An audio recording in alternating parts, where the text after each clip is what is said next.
Okay, I think we'll go ahead and get started. Folks, it's great to have everybody here today. Thank you very, very much for joining us today. I am Valen Brown. I serve as the CEO of the Alliant Educational Foundation. And for those of you who don't know, essentially we serve as the sort of educational and philanthropic partner to Alliant International University and the California School of Professional Psychology. You are here today for the fourth in our series of really helping therapists sort of sort out and deal with the tumultuous times that we find ourselves in, sort of from a socio-political context. So for those of you that have been with us over the course of some of the series this year, we started with supporting therapists in dealing with the sort of changes that were coming fast and furious. We moved into supporting vulnerable populations as clients, then talked about resilience for therapists, and today are focusing on trauma and what's happening now in the current context. The structure for our discussion today will be very similar to what we did in our late July session. So we'll actually have a small panel, which we'll introduce here in just a moment, followed by an opportunity for some small group discussions in breakout sessions. And I'll say a little bit more about those breakout sessions and the way we'll structure that as we get a little bit further into our agenda today. We'll absolutely reserve time for Q&A towards the end of our session, and the total session is scheduled to be about 75 minutes. So if you're on the West Coast, we're expecting to go from about now, 3:30, until about 4:45 at the latest, to make sure we wrap up at about that 75-minute mark. We're also going to ask folks to use the chat function when you are posing questions a little later in the session. You can also post remarks or resources along the way, but do keep your microphones muted, please. We can auto mute everybody, but we want to make sure that we're able to hear from our presenters primarily. We are also really fortunate to have Dr. Natalie Porter today with us as our moderator for today's panel. Many of you may know Dr. Porter. She has served in a number of roles, is currently the treasurer with the American Psychological Association, been a longtime member of the Alliant International University Board of Trustees, and has been a longtime member of the Board of Directors and our past chair of the Board of Directors of the Alliant Educational Foundation. And we're delighted to have Natalie with us today to moderate the panel, where we have two fantastic folks joining us, Doctors Helen Hsu and Dr. Charmeka Newton. And we will have Natalie introduce those two panelists to you here in just a moment. So I think, Natalie, without further ado, I will pass it over to you. Thank you. And I'm delighted to be here, and especially to have the opportunity to hear such outstanding psychologists, activists, people, two psychologists who really think about these issues, work in very diverse settings, and as activists in the work that they do. And I think will bring some really interesting and important perspectives on the issues. So I'll introduce Dr. Hsu, who is the Director of Outreach, an Asian American specialist and lecturer at Stanford. She received her BA at UCLA and her PsyD at CSPP Alliance, so I'm especially excited about that. She has been a leader in the field for many years at this point. She's past president of the American Psychological Association, Division 45, which is the Society for the Study of Race, Culture, and Ethnicity, past president, and is a fellow of the Asian American Psychological Association, past chair of the Training Advisory Committee at APA Minority Fellowship Program. She's also served on the APA Committee on Sexual Orientation and Gender Expression, and was a Union City Human Relations Commissioner for 10 years. Dr. Hsu is a bicultural, bilingual clinician. She's worked with the Alameda County Behavioral Health Care System as a clinical supervisor within the Asian Community Mental Health Services, and in the City of Fremont Youth and Family Services, where she oversaw K through 12 school-based clinical services and community care for those living with chronic and severe mental health conditions. She directs the outreach and education for preventative mental health care for Stanford CAPS, and teaches the art of grief for Stanford Living Education, and co-teaches an Asian American Psychological perspectives on campus. Her work has, I mean, been in a broad number of areas, but it's focused on intersectional diverse communities, culturally responsive treatment, parenting education, school-based clinical services, grief, loss, membership, and leadership training of psychology students. She's focused on community advocacy and leadership, and mentoring focused on marginalized communities.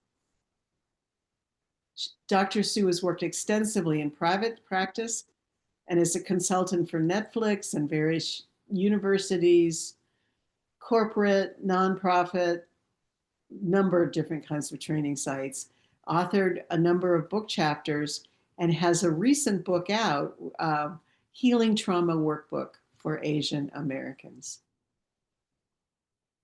And Dr. Char Newton is a clinical assistant professor in the College of Education and Human Development at the University of North Dakota.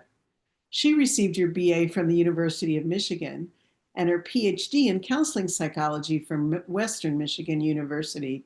And again, she has also worked across clinical, academic, community settings with areas of expertise, including implementation of culturally responsive treatment approaches, broaching, which I hope to hear more, we're going to hear more about, mitigating implicit bias in the counseling process, and clinical supervision. Dr. Newton was appointed by Governor Gretchen Whitmer to serve on the Michigan Board of Psychology, which she serves on currently. She is also co-author of the book, Black Lives Are Beautiful, 50 Tools to Heal from Trauma and Promote Positive Racial Identity, and the author of numerous peer-reviewed articles on areas such as broaching, the Broaching Readiness Framework, and cross-racial training approaches.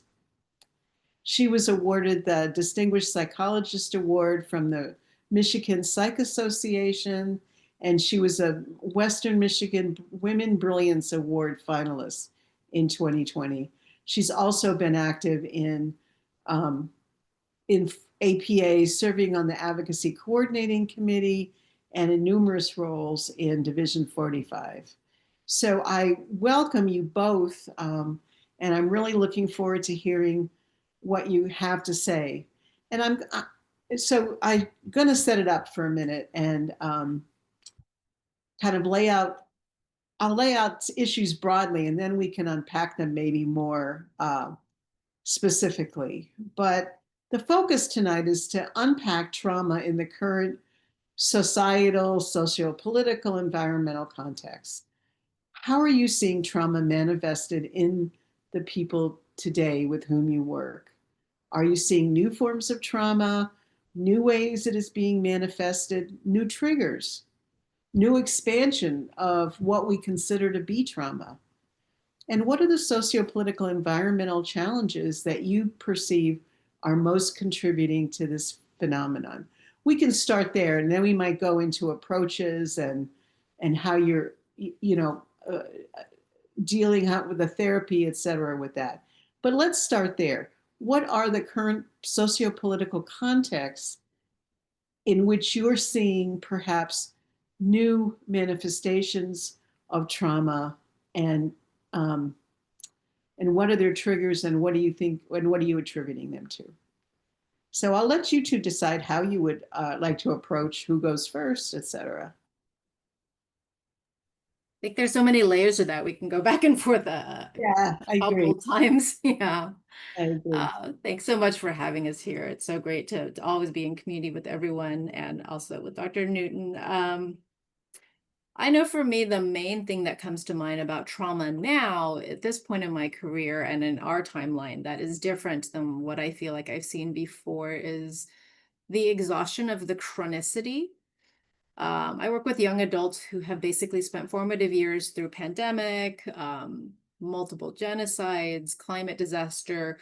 And so that's almost, I try to teach them to address things looking almost like layers, because you have your quote unquote normal things that I was trained on more, which were like also dealing with your abuse trauma or relationship trauma, and maybe a car accident, acute things or early life things, but now we're layering that with living in sort of this ongoing weathering uncertainty, which has always been true for many of our communities. Some of this is not as new, but it is the first time that I feel like the majority of people I'm seeing are sort of dealing with exhaustion and a level of moral injury that I have not seen before. I've never worked so much also with lawyers and with spiritual leaders before in my life, but it feels like there's a comprehensiveness now that is being called for.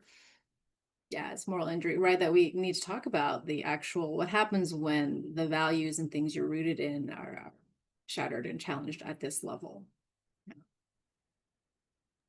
And kind of to extend off of that, it's this, Dr. Helen said is very true. It's not a single instance, right, of something happening. It's more ongoing systemic oppression and narratives that are against people's personhood, who they are as individuals. And these experiences, they directly impact individuals' livelihood, their families, how they feel, and their sense of psychological safety. So it's not what happened, but is what continues, to happen to folks over and over again throughout the political climate. Unfortunately, we're just in, year one, making it through. So it's about the ideal that there's messaging that's given to folks about who's valued and who's not valued. And that leads to this concept really of self-threat, the ideal that our psychological stress can come from individuals' identities, whether that be if you're a person of color or if you identify as LGBTQ+, the ideal that there's self-threat that's within our political climate, that our own sense of being and our identities are questioned and there's anti-messaging against who we are. And I think to me, that is the trauma that we're experiencing. Mm-hmm. And this shifts in systems, right? We had an unfortunate incident where we had referred someone to a residential care program, and they basically told the person, well, this political stuff that you're talking about isn't like really relevant. We just want to focus, say, on your diagnostic disorder. And it's sort of like, that's not possible, right? For many of us, like we live in this place where I cannot separate out like, oh, I'm just going to work on my eating disorder here or my anxiety, when I'm also juggling with the ways all of this is mixed up in my daily life, the safety of myself and those I care about. And so it is needing to think about therapy also in levels. What am I doing sort of with your day-to-day coping skills? But also what is going on with very practical and realistic safety needs and your ability to comprehend how to survive and be resilient and hopefully thrive when all of this is going on. And it's very, very real and impactful. So you'd also mention triggers, right? And right, like checking the news now can be a huge trigger, or and I think the falling apart of things that felt very stabilizing. So, for example, the rule of law has changed. And so before, I think sometimes people could say, for example, like, well, for example, I am a dreamer, I have DACA, I'm doing everything right, I'll be okay. And like things like that are no longer set. So that like shakiness. Char, what, want to add something there? Yeah, I think it's also, it's the ideal that certain individuals, we're having to kind of question how we show up and we can't authentically be ourselves. I was in a meeting yesterday actually, and we were looking at like our mission statement. We were saying like, well, we have to be careful of what we say because we don't want to come under spotlight or get targeted and so it's this ideal of we have to even be careful with our language, and language has power and has meaning attached to it. So I think that's the other part that's the trauma, is that when people can't authentically be themselves for fear of consequences that can come forth, and that even that protects that impacts people's psychological fortitude. Yeah, I think that's really important. And as you're both talking, I've kind of all these questions are coming up for me, and I'm gonna So one of them, and Helen, this is one thing you mentioned about, the systems in which people are being treated and the disparity between what's going on for them and the kind of treatment. And I'm thinking about, it's one of the issues that's been there for many groups with evidence-based treatments to begin with, that people more and more are just kind of doing a cookie cutter, I'll say, evidence-based treatment, and it often overlooks all of the environmental, socio-political, all the context. I mean, it can overlook the context of just all the traumas in someone's life, poverty, food, lack of food, et cetera. And I wonder if you both are seeing even a greater disparity now, if people are providers getting more flexible and understanding, no, we've got to go beyond these routinized ways of treatment, or are our clients just having to, deal with that indignity as well? Mm-hmm. Yes, and we're in it too, right? I know providers are being squeezed, right, for productivity, being squeezed to lower rates like that. That is also something I hear in the community. And that often funding, will want people to do strict evidence-based, like fast. But I do think providers are clinicians. We're learning how to be more responsive. Like, it's lifelong learning to have cultural humility. How do I address what my client is bringing me? Yes, these fundamental skills of ACT are going to help you with your sleeping and getting through your day. And I feel younger generations and those in community and really being reflective are starting to have more language to understand. I've actually literally had students say, these skills are going to help me get through the day, but I am having like an existential crisis, right? And yes, we have to address that too,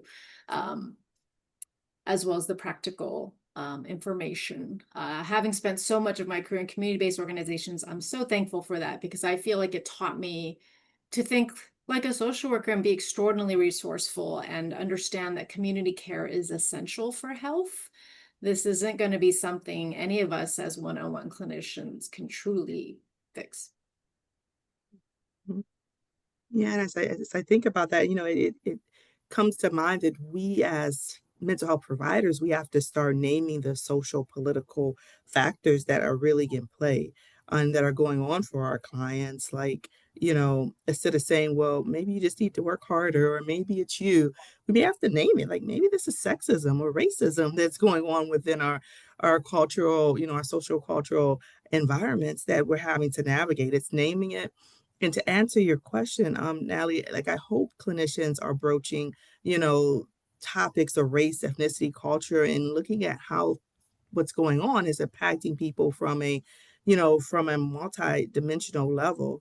And so, instead of skirting the issue and maybe just talking about where you seem to be more anxious or you seem to be more depressed, we need to broach those issues. How might, you being a person of color, how might, one of your identities be impacting, what you're experiencing and how you're experiencing it becomes so important. And, some clinicians, we know from the research, they tend to skirt the issue or they don't want to say the wrong thing.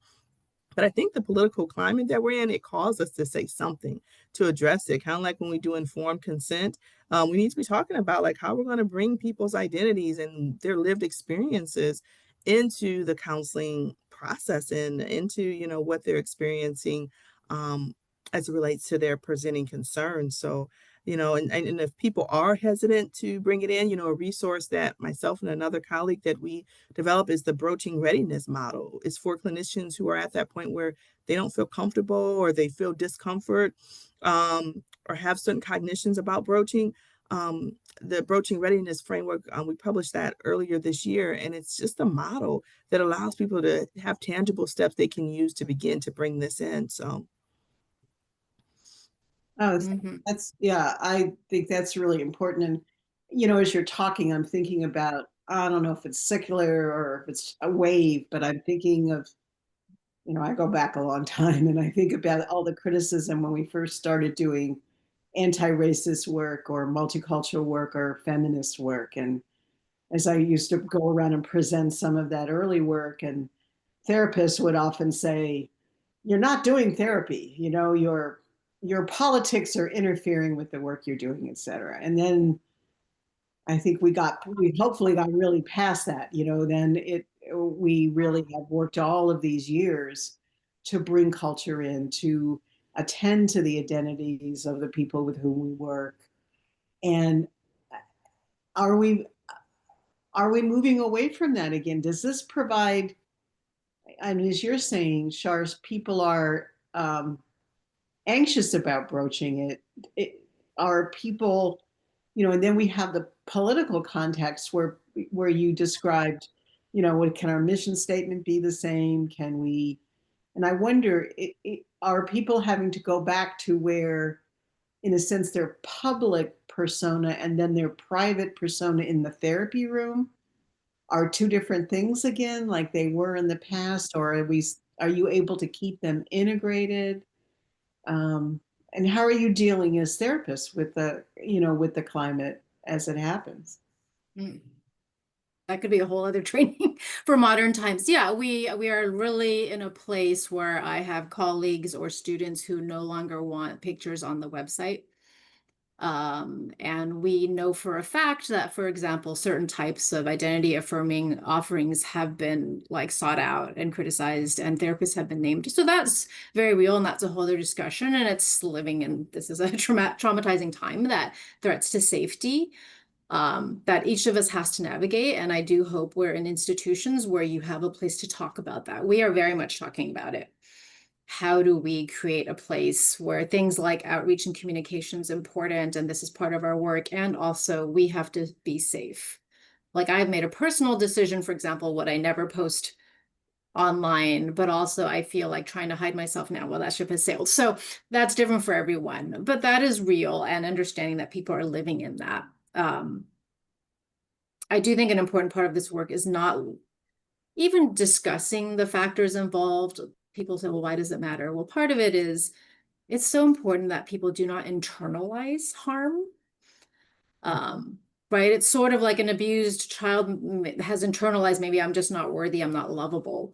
And someone who's living in this chronically harmful, degrading, or oppressive environment starts to internalize harmful things. And we have research that shows, like, for example, positive racial identity helps you be more resilient when negative things do happen to you.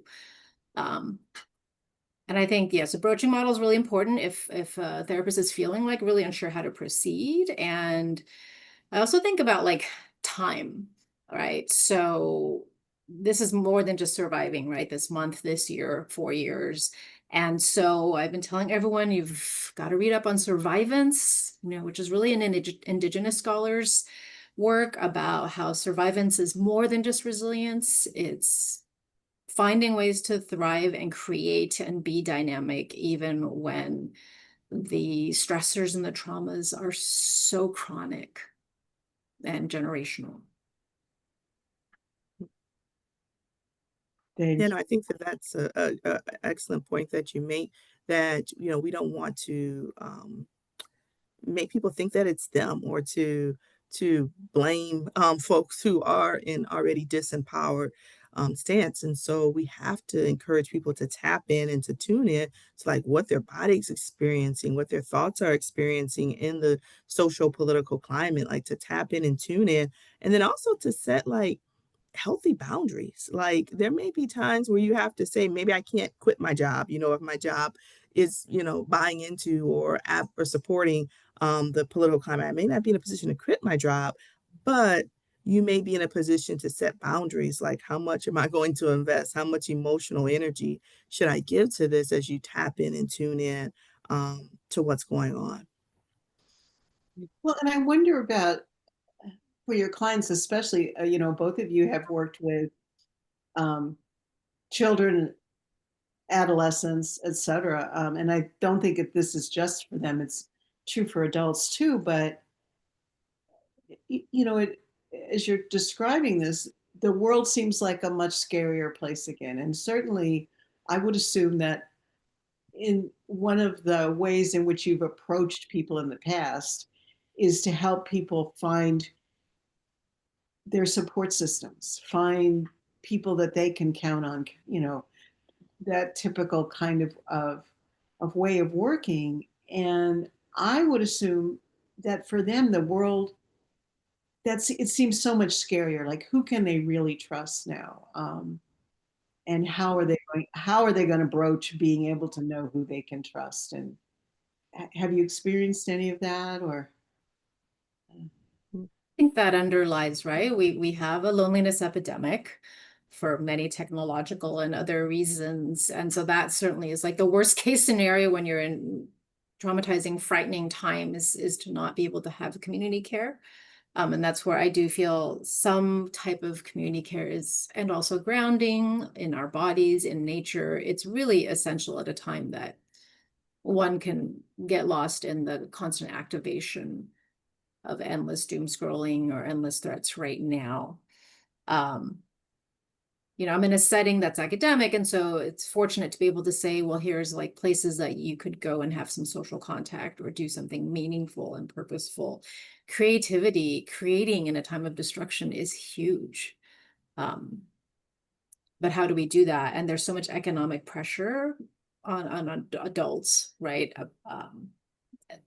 But I think we do lose that, like, how is community care and creativity really essential to not sort of falling apart when all these pressures are upon us? And how do we actually take care of our bodies in sort of these ways? And that so few people have really had much guidance or space to talk about any of this. That it is completely normal and natural right now for people to feel pretty worn down and burnt out. And how do we deal with it in a constructive way? And I think as therapists, I always say, like, well, here's a bunch of modalities. We know they help. We do know this from evidence and otherwise. However, it's still on you to kind of experiment. We'll figure out what works for you, right? Like, it's not one size fits all. So, for some people, it may be your spiritual community. For others, it's going to be your physical exercise, but really having that flexibility too, right? Trauma informed, like, yoga and mindfulness may be great for you, but for this other person, you don't feel safe enough, right, to do that. And so what are we going to add to your toolbox instead? Yeah, and I think that whole idea of moving away from community withdrawal can be a trauma response, where it's like, well, I don't want to be hurt again. I don't want to experience emotional distress from being in community if that happens. And so I think it's important for us as professionals and also as we work with clients to encourage folks to find communities that can be supportive. Like, if you're in a work environment that is not, like for myself, I joined a clinicians of color group. And that was because I wanted to find support there at the time I didn't have within my work environment. And that's been uplifting for me. But finding people that can, bring joy into your life and that can validate that, it's not you, that this may be the system and oppression that's going on, that can help us be resilient and move forward as we face the social political context. We have about a little bit more. We have about 7 minutes. So I want to turn it over to the two of you to just make sure that the kinds of the communications you would like to have this group here, things that you've thought about that you would like to communicate today, or that we don't miss those. I think there are a couple of things I'm thinking about. The first is advocacy, that we can create social change. I think the political environment would have us feel hopeless. And so if we advocate, that can bring about a sense of empowerment, a sense of control. And advocacy, sometimes, like for myself, I serve on APA's Advocacy Coordination Committee. So like we go to Capitol Hill a couple times a year to advocate for APA related things to bring about social change. That's one form of advocacy, though. Advocacy might be starting a program to meet a need that the political environment has tried to cancel out. Or advocacy could be speaking up and giving voice and encouragement to someone. So it can look different in different environments, but I think using our voice to advocate is a big part of creating hope, creating change, and letting us know that we can do something. But then at the same time, we have to rest and bring in that word I used before, joy. So, there are times where I'm, on Capitol Hill, and then there's times where I just need to sit with my 3-year-old son and just play with him on the floor with his toys because he doesn't understand the social political environment, and he's just free at this point. And so sometimes we have to do things, if that's play with our kids or watch a good movie or laugh, to restore ourselves because we're healers, but we're also human. And something else I just want to put in the chat. It's going to be a link to this is just a PDF workbook that I created called Protecting Our Black and Brown Minds. And I'm going to share it with you all. And just feel free, you can download it. And it has just some activities like exercises you can do to help as you're trying to protect yourself in the political environment. Oh, thank you so much. Dr. Hsu. I've been using Helen Neville's article quite a bit as a frame for people, the sort of 6 ingredients for joy and justice. And so having sort of that 6 areas, self-determination, deep connection, recognition, flow, shared beliefs, radical hope, and breaking down 6 things, and then also looking at personal, collective, as well as immediate, medium, long term. That just creates a frame that I think has helped people to go through when everything feels like this, you're just awash in like dread and different kinds of fears. So been using that and the survivance literature as a place to really talk about actively creating a plan with intention about how we survive and even thrive, and where are the gaps in our healing. Like maybe we look at our 6 areas and it's like, I have self-determination, but I'm really not having a place with people who share my values. And then, as Dr. Shar said, finding a place where you can find that. So really knowing where those gaps are. And honestly, as therapists, really needing to practice this. So I recommend we all look through that ourselves and really assess, because y'all, the stories I hear from, people who say, yeah, clearly my therapist was so burnt out, or, like we're really needing to sort of practice at a level also that I don't think we've had to before. And literature is really behind on a lot of things. I've been trying to look up stuff on like moral injury, and there's less than you'd think because it is an amorphous concept, but it's very much a lot of what's being experienced. And so, one of the more interesting, robust things was unfortunately in people who'd been exposed to war trauma, and that moral injury was linked to substance abuse and such. So again, just understanding how these things are linked, but then having a structure to do that so it doesn't feel so overwhelming. And yeah, the practice of culture is healing. And there's just things that I always say it's ancient wisdom that our heritage cultures have always known, right? Like we learn about tapping or we learn about whatever, and it's like, well, every culture has always had rhythm and music and gathering, and these are healing, right? When we sing, we breathe better. When we are in community making music, we are healing. And not every therapist is comfortable or trained in all these creative practices, but also building your network.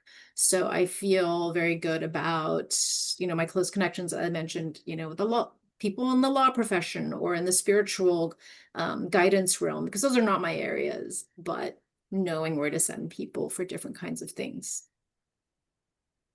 Including moral injury, I think the research in the moral injury field with trauma in terms of war trauma, et cetera, have also shown that meaning making is then one of the ways in which people are able to recover, and that it's a key part of that recovery. And so it's nice to see you build the bridges between recognizing the moral injury and doing it for therapists. But I'm wondering if you each have a couple of examples about how you do that with the people with whom you work, the clients who you see. Are there ways that you can help them be the activists and do things outside of the therapy room, but in a more activist way, or in a way that just creates meaning for them in a way that will help with their recovery? I think that's a very good question, a very powerful question about meaning making. And so many times I ask people the question of what is something that breaks your heart? And because that may be the something that you're called to do something about. So for me, like I've worked a lot with youth because seeing youth live below their potential breaks my heart. So like I volunteer at a lot of different nonprofit events to like fight childhood obesity and to provide positive self-esteem for youth of color. And those things, I'm giving to other people, but at the same time, they're giving to me. And that, just seeing a child like have better self-esteem or work on healthy eating habits, those things produce a positive feeling for myself. And it gives me that hope that, I'm making an impact on the world, even though there's, some things going on in the world right now that aren't so good. And so I often ask clients, like, what's the thing that breaks your heart and what can you do something about? And many times clients can come up with different things they can do. And again, it doesn't have to be large scale. Sometimes it can just be in your, in your neighborhood, in your small community, with your next door neighbor. So again, I have them think from different angles about it. Oh, thank you. Mm-hmm. Helen. It is, right? How do we and how do they not fall into despair? Needing a clear-eyed assessment of dangers, right? To not be, in harm's way as much as possible and yet not lost in despair.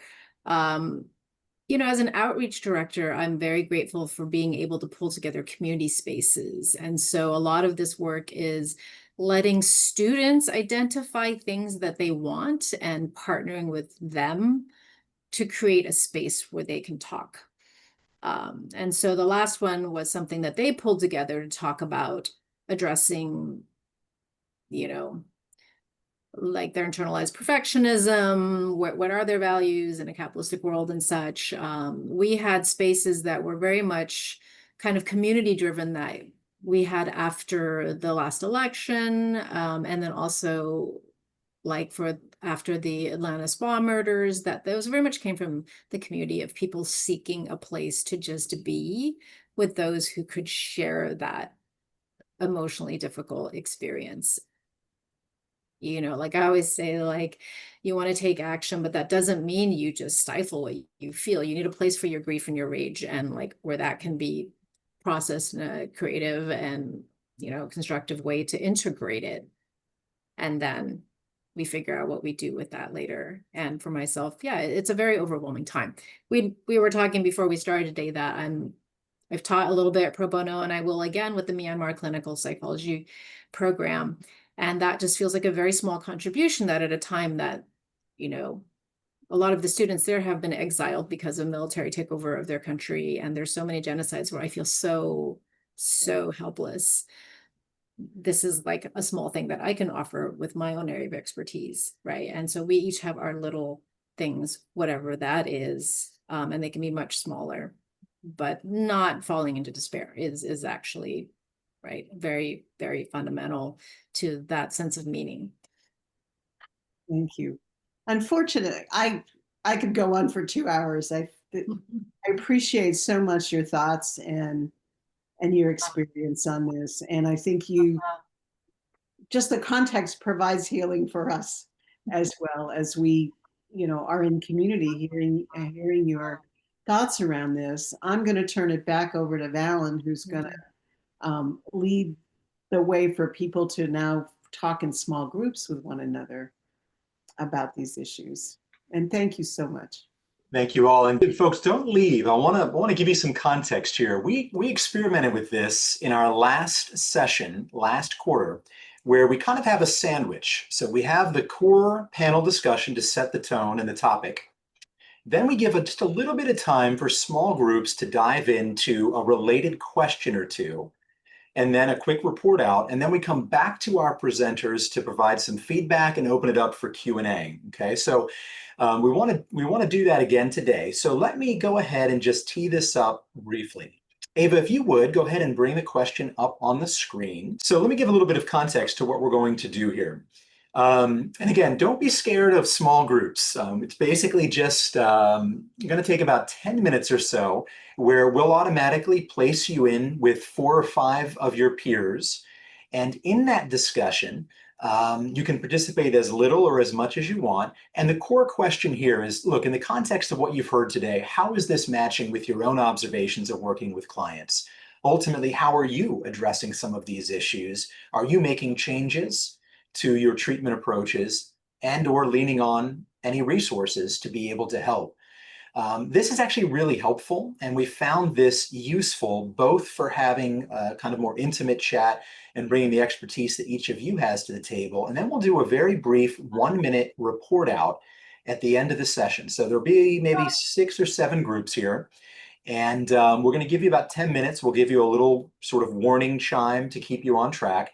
We will ask that just one person in each group just jot down the biggest takeaways, the biggest things that strike you that come out of the discussion relative to your own observations of working with clients in trauma in today's context. Okay.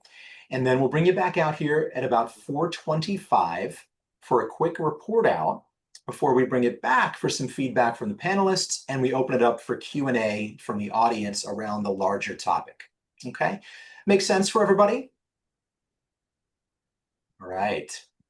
Okay, Ava, if you would, go ahead and place folks into the small groups. And again, we're looking for someone in each group to just volunteer to just take kind of the big takeaway notes that come out of your small group discussions. And we'll check in with you along the way until about 4:25 local time, so about 10 minutes. All right, Ava, if you would, thank you.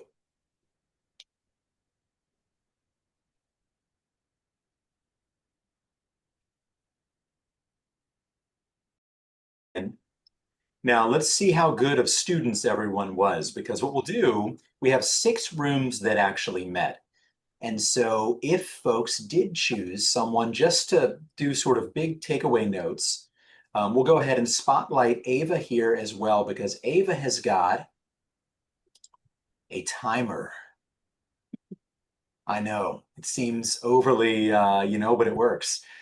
So what we're going to ask folks to do, we had rooms 1 through 7 assigned. Room number 6 was not able to meet, so we had folks there that were not able to do a live discussion.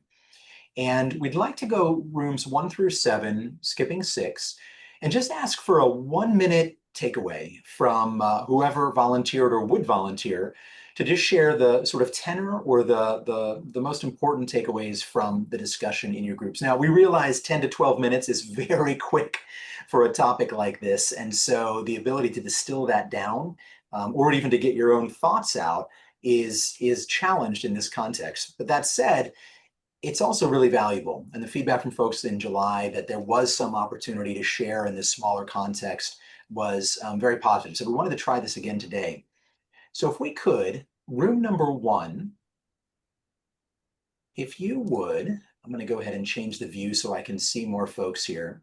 So somebody from room number 1, would you mind unmuting and just sharing, and we'll have Ava pull up the timer here once we do, and just share biggest takeaways from the group discussion in your room.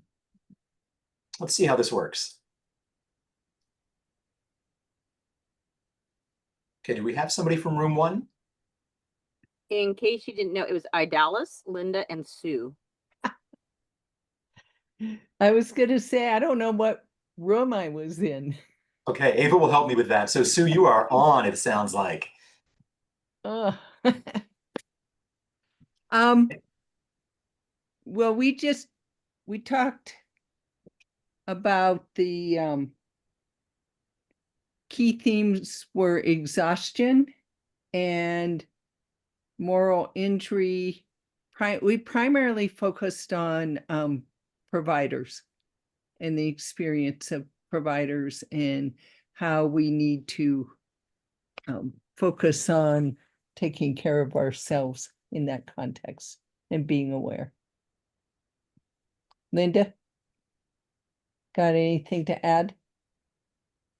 Thank you, Sue. Yes, just that there's a tie-in, right, to the exhaustion of the providers being linked to the moral injury. So I'm really grateful to hear that there's some research that, focus on the research world of that, because moral injury goes back to that movie of Sophie's Choice. We're being asked to do, more with less resources or no resources at all. And it's an impossible choice. And so thus providers get exhausted. Linda and Sue, thank you very much.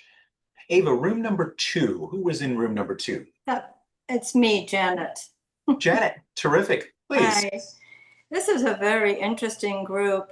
The first thing that came up is that the group said that the sad thing is that this is really nothing new, that we have been here before, and that there are layers of trauma, and sometimes the psychologist feels a pull to want to work with the old trauma, not the new trauma that the socio-political background is creating right now, and that we have to be working to deal with things differently, to deal with stress differently, to talk to our patients differently.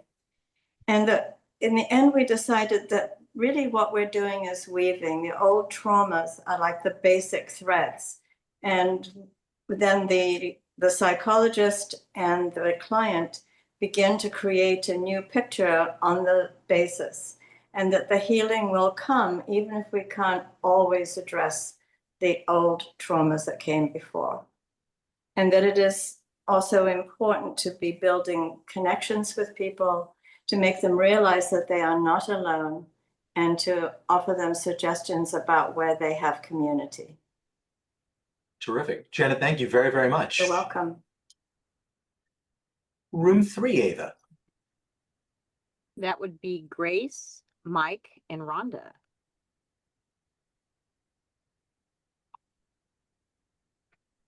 Do we have a volunteer from room 3? We had Mike. I'm not sure where he went. Yeah. So I could I'm here. summarize. Oh, sorry. Go ahead. Yeah. As I was saying to nobody because I was muted, I got the short straw in our group, so here I am. And Janet, I'm impressed that you were able to report on solutions because we didn't actually get to solutions.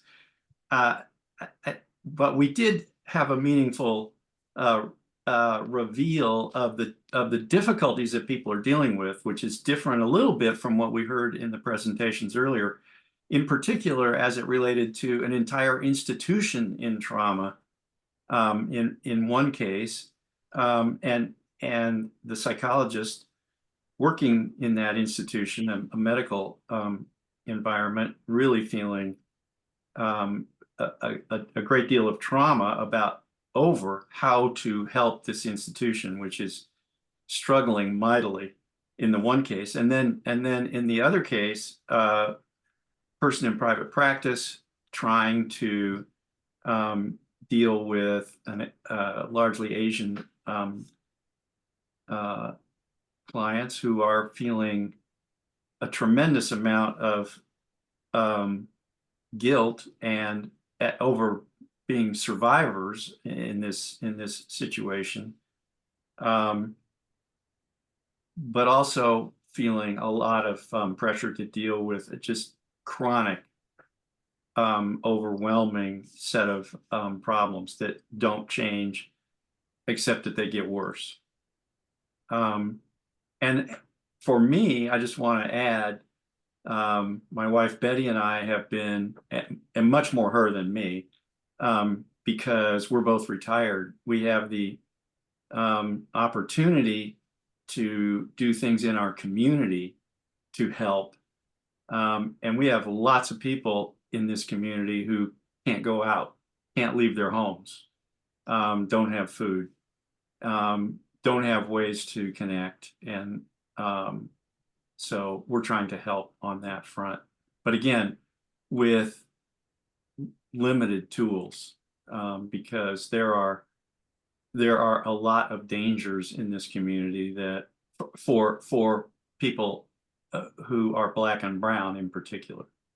So that's what we are trying to do, and feeling a fair amount of pain over that. All right, Mike, thank you very, very much. Ava, the next group? Would be room 4 with Anna, Danielle, and Nola. Okay, I was the note taker, so I can share some of our messages. So I think we really resonated with what the 2 speakers had shared, that it's just kind of right, a lot of things happening all at once, and clients as well as maybe providers are feeling exhausted, uncertain, and confused, and also uncertain about what's coming. So there's something new each week. Right now you can't access SNAP, or right, so there's new problem solving and sort of crises that are coming up. We also talked about that it may feel slightly different, that some threats might be coming from sort of closer to us, right? So it might be family members, neighbors, or people that are in closer proximity to us than maybe in the past, or it might feel that way. So that feels like, right, maybe also more conflict within a family. And then last thing I'll mention, since we're kind of out of time, is that we as providers are also showing up with these same feelings. And so we're helping navigate and process feelings that clients have, as we're also processing those things ourselves and haven't maybe quite figured out how to do that yet. And that can be challenging as well. Anna, thank you very, very much.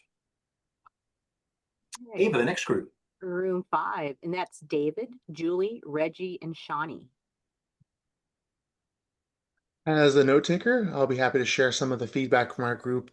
Really wonderful discussions. We were really happy to share sort of the different ways that they're looking to not only hold space for their clients, acknowledge those feelings, but focus on things such as grounding and mattering. Really, some of these, maybe if they're not so well known, but really bringing those to the forefront because while we're trying to, as the group had mentioned, take care of some of these problems, it seems like there's new problems every week that they're having to tackle. While acknowledging that you want to take care of the therapists as well. You can't fill up a cup if you yourself are empty. So really just trying to focus on bettering yourself and bringing your best self to your therapy sessions with your clients. Even for ways that they're trying to share some of those resources, people leveraging technology, using Instagram to sort of find those community posts where folks could either share where food banks are or where the help is very much needed. We're in a really stressful time, but wanting to leverage technology, wanting to bring your best self to your sessions and take care of yourself at the same time, I think are paramount in what we're trying to do. Reggie, thank you very much. And folks, if you don't know Reggie, just briefly, Reggie is also the Director of Alumni Relations for Alliant International University, the California School of Professional Psychology, as part of the Alliant Ed Foundation team. So we hope you get to know Reggie over time if you are an alum of the institution as well. Thanks, Reggie. Thank you. And David, the last group, if you would be Carolyn, Jennifer, and Joelle. Well, great. I'm happy to share the conversation that we had with our group. One of our persons is a marriage and family therapist, and shared that she really continues to struggle with working with MAGA clients who hold such harmful beliefs. And this is particularly difficult. And so one of the things she mentioned was reading the framework of radical healing and decolonizing therapy. She also mentioned hearing that something like 38,000 Black women have lost their jobs since this administration's policies have come into play, which is horrifying. We also had an educator who shared fears about threats to students' identities, whether it be from ICE or because they're LGBTQ personal identities, and how awful that is. And he also mentioned the importance of self-care and keeping that, front and center because of these difficult times for therapists and everyone dealing with taking care of people, which educators certainly do that as well. Carolyn, thank you very, very much. Okay. Great. Now, see, that wasn't so painful, folks. That's great. Honestly, it's really helpful to gain some feedback from these small group discussions. We appreciate your courage in moving into those groups and sharing, and then also for those who were able to report out. I think it's going to be helpful for everybody, both live here as well as when we have the replay of the session for those that could not join today. So with that said, we're going to move into a brief live Q&A session. In fact, I've teed up the first question in the chat field. I will summarize it. This question would be for Helen and Char. And I'm going to go ahead and put it in the chat field, and then I'll summarize. Essentially, the question here is, if you can see that, addressing the challenges of how do you work with folks who have trauma histories at this point in time while being further traumatized. Okay, and you can see the question as it was phrased in the chat field as well for any nuance there. But essentially, challenges of those with trauma histories while being further traumatized in the modern context. Thoughts on that?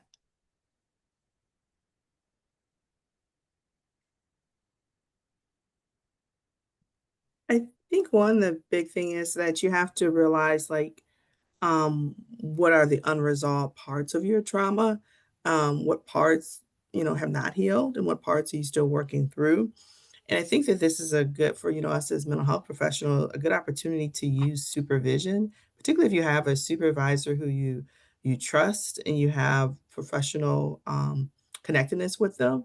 And so I think it's important to be able to have those conversations in safe space about, like, those parts of you that maybe are still healing and still working through your own trauma, but being aware of when it's coming up and what's coming up.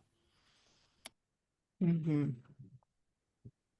I do find that this is getting us a little out of our usual clinical scope, but really, like, none of us can guarantee safety at this time, to be quite honest, right? And so how do we build up the coping? How do we build up the practical things? I've also never had as many explicit conversations as I have had in the recent years about people saying, like, I don't think I can unpack XYZ right now, given, and really making some choices, but again, trying to give people agency, right? Like, yeah, we're going to have to pace these things and adjust given the realities of what we are currently facing.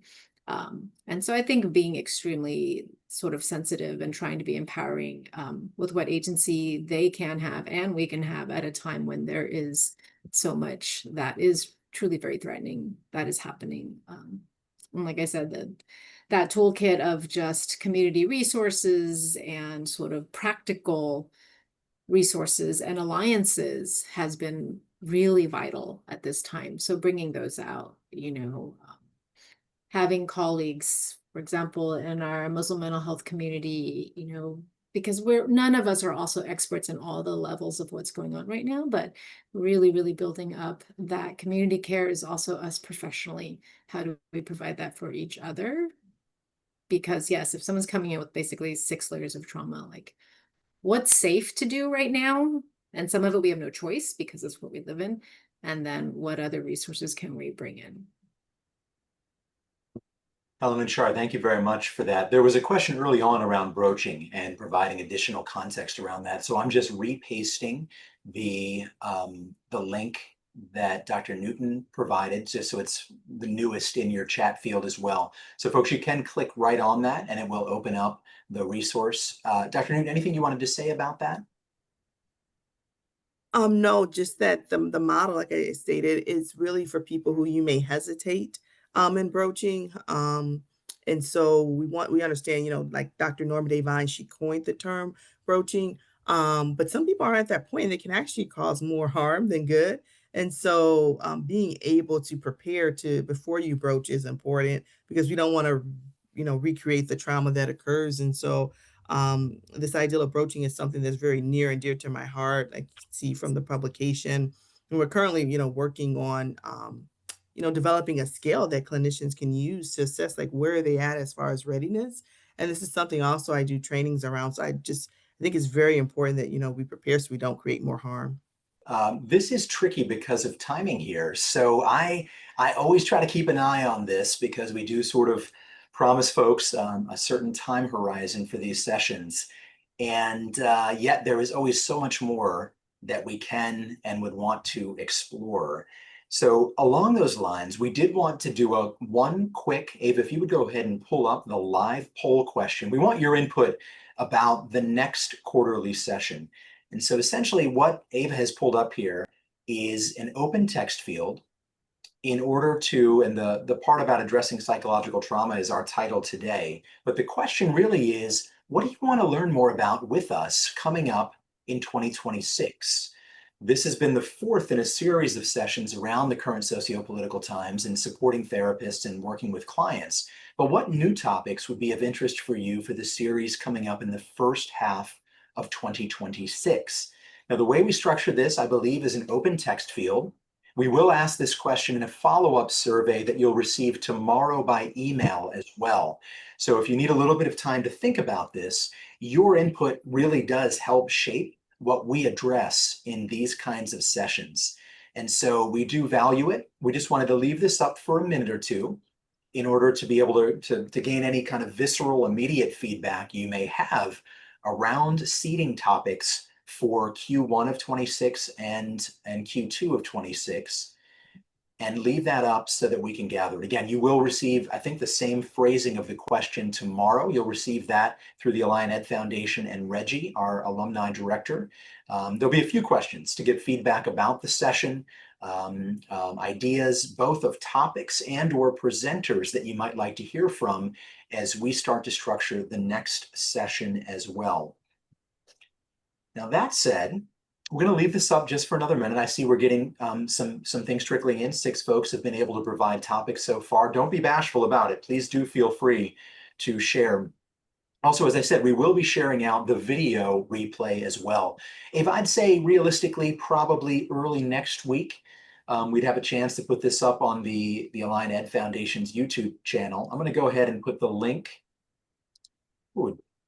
also to the website.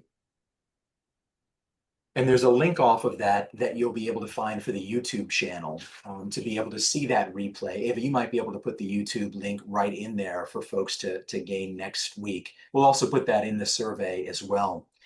So in closing, let me just share a couple of very quick things. I want to say our deep appreciation to Dr. Helen Hsu and Dr. Charmeka Newton. Really, both of you, thank you for sharing your expertise, your perspective. It is exceedingly helpful and robust. And as I said, this could go on much further because the topic is as real as anything right now for all. I want to also thank Dr. Natalie Porter for moderating our panel today. Natalie, always appreciate your leadership in working with the foundation and on these topics. And I want to thank you all as attendees for joining us, for sharing the word, for having the courage to move into the small groups and to discuss these items and to share your perspective with one another. Stay tuned for the next programming as we move into Q1 of 2026. And do learn more about our work as the philanthropic partner to Alliant and CSPP as well. That link is in there. We really appreciate all that you do, both for the communities that you serve and for the profession of psychology and therapy. It goes a long way. Thank you. Take good care, everybody, and have a great evening. Thank you.